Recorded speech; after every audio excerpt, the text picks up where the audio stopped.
All right, class dismissed. That's all for today. I know that you must be dying to get back to your regular programming of watching cat videos and arguing with your friends about whether pineapple belongs on pizza or not. And if you haven't, oh, well, never fear, I've got you covered. Here's everything you need to know about the English Civil War in 10 minutes. So during these meetings, they argued. They argued about money, they argued about religion, they argued about everything. And finally, when Charles demanded a 10-shilling tax to pay his soldiers, things came to a head. Well, obviously Parliament. They established a republic with Oliver Cromwell as Lord Protector. But the story doesn't end there. You see, following Cromwell's death in 1658, the monarchy was restored with Charles II and the following year. England became a constitutional monarchy with a Bill of Rights that limited the power of the king and affirmed Parliament as supremacy. Many consider the English Civil War the birthplace of modern democracy. The Speaker of the House refused to accept the bill, declaring that Parliament would be loath to give the king a single shilling. It is also significant because it was one of the first times that a European monarch was deposed and executed. You can also follow me on social media or check out my other content. Until next time, thanks for watching. As historian David Stevenson writes, the English Civil War created a political culture in which government by discussion, debate, and majority rule was taken for granted.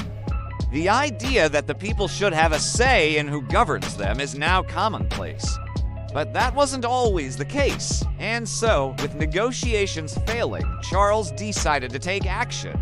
On August 1642, he raised his royal standard in Nottingham, declaring war on Parliament. The country was split. Royalist forces, mostly made up of nobles and known as cavaliers, were generally higher on culture and tradition. Parliamentarian troops, or Roundheads, included Puritans, merchants, and many from London. So what happened next? Sorry about the thumbnail. I couldn't fit all of Charles's mistresses in there.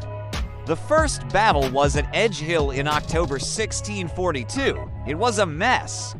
There were cavalry charges, infantry skirmishing, artillery bombardments. And in the end, it was indecisive. Neither side achieved anything and everyone went home.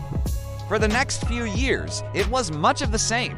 Things were looking bleak for Parliament when suddenly, in 1645, they got a lucky break. You see, Parliament set about creating a new army, a professional, disciplined force that was intended to be a long-term solution to the crisis.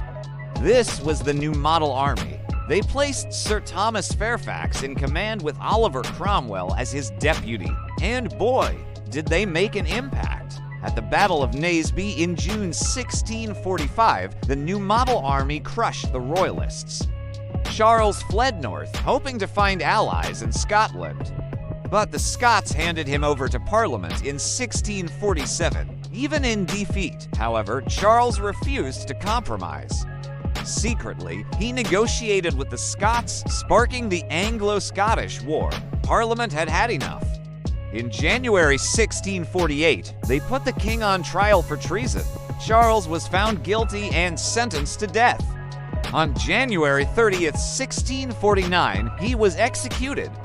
So go ahead, enjoy yourself. I won't stop you. But before you do, well, why don't you show your support?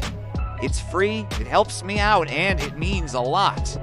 Okay, now you're back. Let's get to it. The English Civil War. If you've ever taken a British history class, then chances are that you know all about this conflict. So let's begin with the question, what was the English Civil War? Well, put simply, it was a series of armed conflicts between King Charles I and Parliament. At its heart was a struggle over who should control England, the monarch or the people's representatives. So one of these things is not like the other. So why did they fight? Well, at the time, England's government was an absolute monarchy. This meant that the king had supreme authority and was considered the head of the nation. Now, most monarchs shared this power with Parliament, but Charles I didn't. You see, Charles took the whole divinely appointed thing very seriously. According to this theory, kings received their power directly from God, and thus they were answerable only to God himself. And that meant that when Parliament disagreed with his policies, Charles could just ignore them. So for 11 years, from 1629 to 1640, he ruled without Parliament altogether, a period known as the 11 Years' Tyranny. Meanwhile, Parliament grew increasingly frustrated with the king's high-handedness and his policies. To make matters worse, Charles needed money, a lot of money. See, he pissed off the Scottish nobility by attempting to introduce a new prayer book into their Presbyterian churches. So they rebelled. Charles spent the next few years fighting the Scots in the Bishops' Wars, which were not going well. And he needed money to keep it going, so in 1640, he was forced to recall Parliament.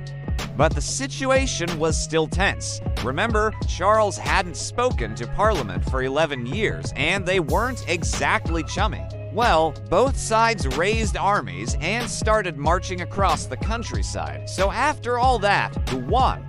And that's why the English Civil War is important, because it was one of the earliest examples of a civil war in early modern Europe. Alright, remember, you can help keep this channel alive by supporting us on a crowdfunding platform.